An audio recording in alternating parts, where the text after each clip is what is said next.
Welcome to the Hard Pyre. This is episode 28, The Uncertainty of Reality.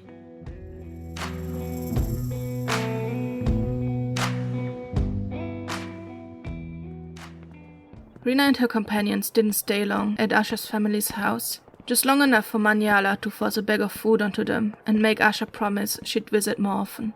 They needed to return to the safety of their rooms in the Broken Mast Inn, but not without finding Logan and Finn first.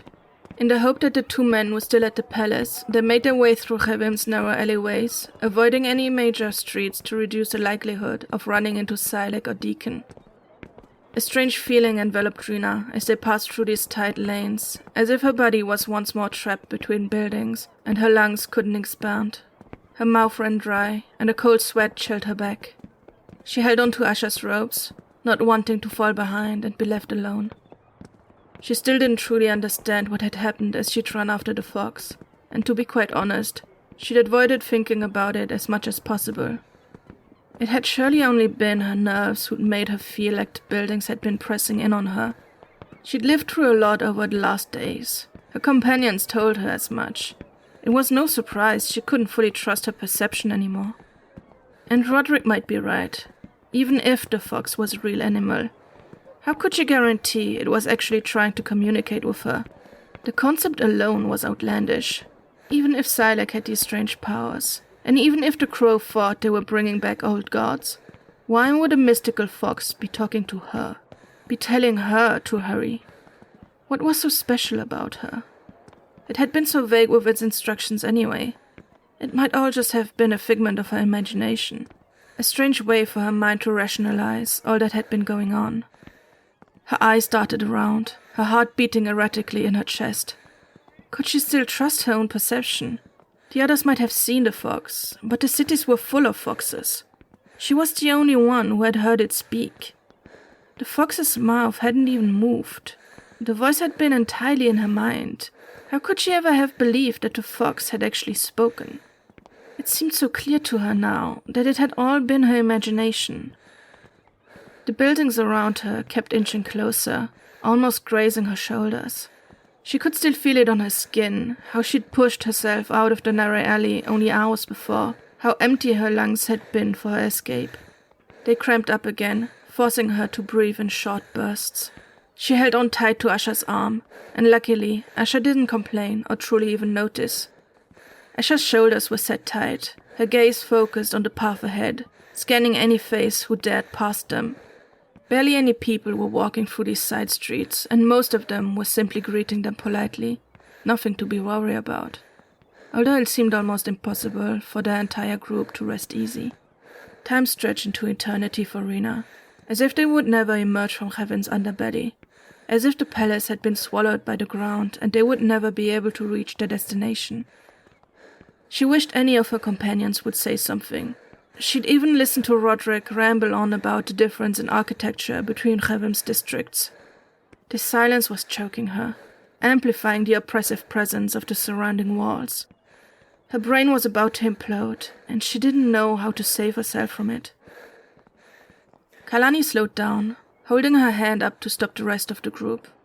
I don't think there's an easy way to find Logan and Finn without going into the palace's crowd. We just have to hope that luck is on our side and Silac hasn't made his way here yet. Or if he has, that we spot him before he spots us. Rena craned her neck past Asha and Kalani and was blinded by the lights beyond the alley's end. They had the perfect view of the palace, shining bright white on its hill, a million colorful ants swarming around it. Blue, red and white ribbons had been tied to the lamppost leading up to it, blowing calmly in the breeze. The air flowed into the alley, filling Rena's lungs with cold, expanding them until her chest hurt. Maybe if some of us stayed in the safety of the alley, one brave soul could venture forth into the crowd to find our missing companions, and our chances of being seen by nefarious eyes won't be as high. Are you scared, old man? Well, Asha, I'm not above admitting that this situation has not particularly filled me with the greatest sense of security. Rena almost agreed with him, but at the same time she wanted to run out and leave these alleys far, far behind. Danger seemed omnipresent wherever they went, but at least she would be able to breathe out in the open. If only they could already be back in their rooms, her heart might settle again. Kalani shifted, a contemplative frown clouding her face. I don't think splitting up is wise. If something happens to any of us, the other party might not know about it until it's too late. It'll just make us lose too much time, and we don't have a lot of it left. Kalani's right. I don't think we should split up anymore. Nothing good came of us splitting up this morning. Let's just hope Logan and Finn are still here. A lot could have happened in the last few hours. They slowly spilled out of the alley, Kalani leading the way. Rena focused on her breathing, forcing it to stay calm as her eyes carefully scanned the crowd around them. Masses of people moved in and out of the palace's massive entrance like the waves of the ocean, all becoming one and threatening to pull Rena and her companions into their core.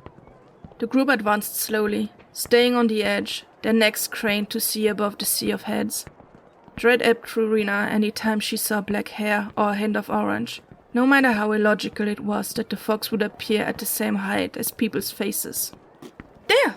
Rena spotted Logan's curls to their left, her heart skipping a beat at the realization.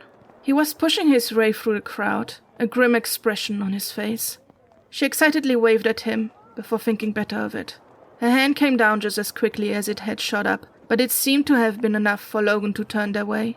His expression momentarily grew heavier, but then his eyes met Rena's and his face instantly lit up. He enthusiastically waved back and corrected his course to head towards them. Did he never learn anything about being discreet? As Logan and Finn emerged from the crowd, Rena noticed that they were wearing different clothes from that morning. Finn was clad in a golden yellow coat and beige trousers, while Logan had donned dark blue trousers, a green vest, and a cape that matched his trousers. What are you wearing? We wouldn't have gotten into the palace with our regular clothes, now would we? But where did you get them from? A store? He stole them. I did no such thing. I exchanged them fairly against something of equal value. Which you stole. That is not the point we've been discussing. Finn kept looking back to the palace's entrance, his whole body rigid. He barely blinked, his jaw set tight as if he was anticipating something bad happening. Is everything all right? Well, not everything, but it's manageable. We shouldn't stay here to chit-chat. Let's get back to the inn. Kalani's stance had never relaxed, arms crossed as she scanned the crowd entering and leaving the palace. So what kind of situation have you folks gotten yourself into? Silex in the city. And Deacon. Ah, how wonderful. Let's organize a big fest for all these reunions. Finn's sister is also in town. Your sister? Rena looked at Finn, a smile forming on her lips, which quickly fell when she saw Finn's expression. The muscles in his jaw clenched as he glanced at her for a moment, his eyes ablaze with something resembling fear, before they darted back to the palace's entrance. His hands clenched tight at his side, before opening wide and clenching again, the motion repeating incessantly. So not a good reunion then. Apparently not. We can discuss all these grandiose things once we're somewhere quieter. Let's go. Kalani turned around and didn't wait for any of the others to follow, as she sped past the crowd and headed back to the narrow alley they'd come from. Dread slowly crept its way over Rena's back again as they approached the alley. She needed to distract herself, to not think of her surrounding anymore. She latched onto Logan's arm and let the rest of the group lead the way. I also met someone else. Someone from Ocean's Throw. An old friend of my father's. I'm not the only one who survived. Oh shit, really? How's he doing? Why is he here? How did he survive? He's hurt pretty bad, actually. Didn't have my luck. He might lose sight in one eye. And he's here with Deacon, strangely enough. And some lady from the Historical Academy. Deacon? Why? What's that guy planning again? I don't really know. I guess the Historical Academy helped Jasper recover and Deacon latched onto that? I don't really get it. But he's really focused on finding you. He knew that I was traveling with you. I tried to downplay how well we knew each other. Not sure he believed me, though. I've got better things to do than deal with that guy. I don't think Jasper should stay with them. I really don't know what the Historical Academy wants to do with him, but it's certainly nothing good. And I don't think Deacon is the most trustworthy companion either. Jasper deserves better than them. If we could avoid running into Deacon, that would be grand. He'll get bored of looking for me eventually. What did you do to him that he hates you so? Just some disagreement. I don't think just a disagreement turns into such a wild chase. What did you disagree on? About the train? That's what you've been trying to gather information on, right? Kinda. You really don't want to talk about it, do you? Nope. Now tell me more about Jasper. Who is he? You said he's a friend of your father's. So have you known him for long? Yeah, all my life. As they followed Kalani through most of Chevem back to the Broken Mast Inn, Rena told Logan about all the old memories she had of Jasper, about his goats and the cheese he would gift her family, about her parents' bakery and her 4 siblings, about her uncle and aunt and their children she would visit almost every day, about all that had been taken from her so brazenly. Thinking about it hurt less and less each day, and talking about her family and her life unraveled some knots deep within her that she had barely been aware of. She almost wished the journey back to the inn could last longer, that they could walk slower through the city, just so she could tell Logan more about her family. It made her inure that they were passing through the same alleys as before, that she had felt miserable just a few moments ago. But with Kalani's pace, it took them no time at all before they crossed the threshold of the lopsided building that was the Broken Mast Inn. They didn't stop until they'd passed through the long labyrinthine hallways that led them to their rooms, making sure that no one was following them. Relief flooded over Rena as they reunited with Vincent. She fell down to her knees and let the dog run to her, burying her hands and face in his fur as he happily fidgeted in her arms. She'd barely even noticed how worried she'd been about him with everything that had been going on, but seeing him happy and healthy relaxed at least some parts of her body. Roderick took the bowl of the wash basin off its stand and placed it on the ground near Vincent before pouring in some of the water from the pitcher. Asha unwrapped the food she'd gotten from her aunt's cousin and picked out some pieces of meat that seemed appropriate for the dog. After having taken care of the dog as best they could, they all settled on the beds while Vincent ate, silently gazing into nothingness, the energy of the day having drained out of them. Kalani was staring straight ahead, unblinking, her hands clasped together in front of her face. She stayed like this for a while, no one daring to break the silence filled with her thoughts, before she took a deep breath and straightened. I think we need to pool all our knowledge together before we can figure out how to proceed. I sent a message to Cass to let them know I'm alive. I'm not sure how much they'd be able to help us right now, but they might manage to gather some information that could help us in the long run. I doubt we have the luxury to wait for an answer. Not with Silac strolling through the streets, and Logan's friend hot on his heels. Asher looked over at Logan and flashed him a devilish grin, but Logan only dramatically rolled his eyes in return. Yeah, and we can't forget about Inkra. We don't know where she went after the attack outside of Halvent, but with Michael now tagging along with Silac, I've got a feeling she isn't far. He really didn't look like he was doing too well. Rena wasn't sure how Michael had ended up looking so rough. Sure, Asha might have pushed him around a bit during the confrontation in Halvent, but she was certain that it could not be the reason for his dreadful appearance. Someone else must have gotten to him since then. Do you think he'd still be willing to show us where the Crow's hideout is? Why the fuck would he? I don't know, Asha, but have you figured out where they're hiding? Not precisely. If I had more time, I'm sure I could find someone who knows where they are. The fishers and dock workers know more than people realize. Everything goes through the harbor. It's impossible to hide stuff from the workers. They know about the Crow.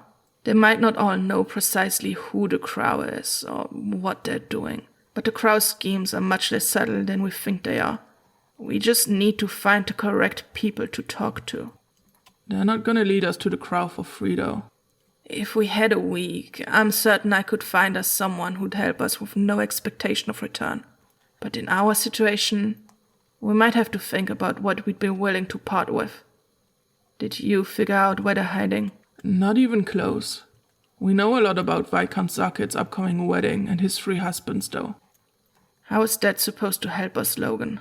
Well, as it turns out, One of the husbands is family with the Zavareks, who weaseled their way into controlling the military academy, who are also family with Silek. And? Nothing. That's about it. That's it. It's not going to help us now, but I haven't considered how connected Silek is yet. Even if his branch of the family is disgraced. They're not officially disgraced, just disliked by a lot of people. Everyone looked over at Finn, but he simply stared straight ahead at a spot on the floor. It had been the first time he'd said anything since they'd reunited. They waited for him to elaborate, but he stayed silent. Well, either way, who knows what all these connections imply for the kingdom. As far as I know, the Zavareks aren't the most well-liked family in general. They just have a lot of power. But that doesn't matter to us right now. We have a vague idea where the crow should be. We could try our luck and search for them on our own. I really don't know what the best option is right now.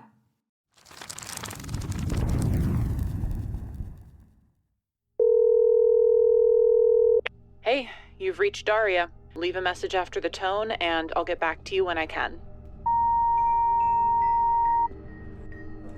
Is that your sister? In theory. It's her message box, since she can't be bothered to answer my calls. Well, tell her I say hi. Pascal says hi. I had a job interview today. It went pretty alright. They seemed to like me anyway. The hallways seemed too long. You look down a hallway and it seems a certain length, but walking down it feels unbalanced. He's in my lecture, Daria. I think he's following me. I don't even know what I'm supposed to do about this. Fascinating. Before the Tone, queer science fiction horror, coming to your podcatcher on May 6th, 2024. Find details and updates on naveofhearts.com and naveofheartsad on Twitter and Tumblr. Disclaimer: all things are exactly as they appear to be.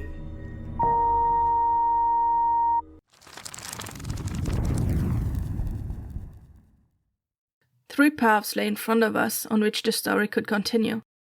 On the first path, the companions tried to get out of Chevem as quickly as possible and find the crow's hideout on their own. On the second path, the companions tried to find a contact at the docks who could show them the way. On the third path, the companions tried to reconnect with Michael to find the way. You can cast your vote by going to the show's Twitter page, the Tumblr page, or on theheartpire.com. You have until November 23rd to cast your vote. I wanted to apologize once more for the delay between episodes. I didn't expect that starting this new job would disrupt my production habits so much. I'll try my best to be more consistent in the future and to stay much closer to the national release schedule. We're nearing the end of the season, so it would be highly annoying if it took another 6 months to finish it. As always, if you like this podcast, consider leaving the review or supporting it on Ko-fi or Patreon. You can also get the novelisation of the first season as an ebook or paperback from most major retailers. You can find transcripts for each episode, character art, and a map of the kingdom on theheartpire.com. The intro music is Lonely Dusty Trail by John Prestone. The Heartpire is written and produced by me, Audrey Marta. Thank you for listening.